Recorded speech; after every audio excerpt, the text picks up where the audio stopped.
হে আমার ভাইও, রব্বি করিম কোরআনে পাকের মধ্যে বলতেছে নাহনু নাকুসু আলাইকা আহসানাল কসাস।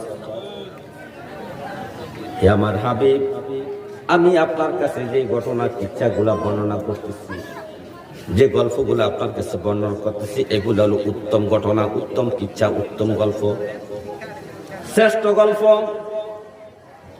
আমি আপনার কাছে যে সূরা বাকারা দিয়া গরুর ঘটনা বর্ণনা করলাম, সূরা ফিল দিয়া হাতির ঘটনা বর্ণনা করলাম, সূরা আল ইমরান দিয়া মরিয়মের আহলে আওলাদে তার ফ্যামিলির ঘটনা বর্ণনা করলাম,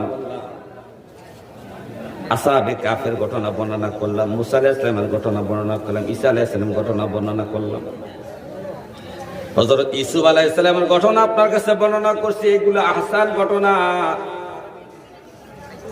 পৃথিবীর সর্বশ্রেষ্ঠ ঘটনা, পৃথিবীর সর্বশ্রেষ্ঠ ঘটনা।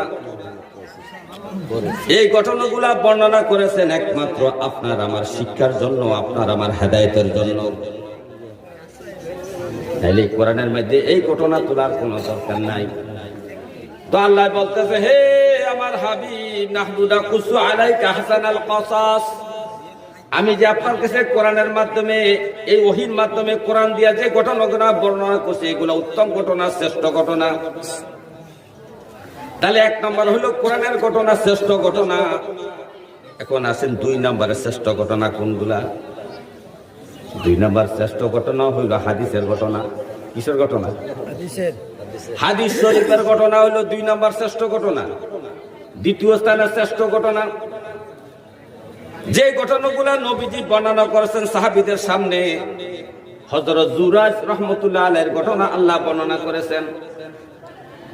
কিফিল নামক একজন জালিম ব্যক্তি, উনি সর্বশেষে আল্লাহর ওলি হইয়া মৃত্যুবরণ করেছেন। কিফিল রাহমাতুল্লাহ আলাইহির ঘটনা নবীজি হাদিসের মধ্যে বর্ণনা করেছেন। এভাবে শত শত ঘটনা আল্লাহর নবী হাদিসের মধ্যে বর্ণনা করেছেন। বনী ইসরাইলের এবং সাহাবায়ে কেরামের ঘটনা আছে, এবং নবীজির হায়াতে জিন্দেগীর অনেক হাজার হাজার হাজার হাজার ঘটনা বর্ণনা করেন হাদিসের মধ্যে আছে। এই হাদিসের বর্ণনাকৃত ঘটনা হলো দ্বিতীয় প্রকারের শ্রেষ্ঠ কাহিনী, দ্বিতীয় প্রকারের শ্রেষ্ঠ কাহিনী। এবার আছেন তিন নম্বর পর্যায়ের ঘটনা কোনগুলা? তৃতীয় পর্যায়ের শ্রেষ্ঠ কাহিনী কোনগুলা? তাবিদের যুগ থেকে সাহাবীদের যুগের পরে তাবিদের যুগ, সাহাবায়ে কেরামের ইন্তেকালের সমস্ত সাহাবায়ে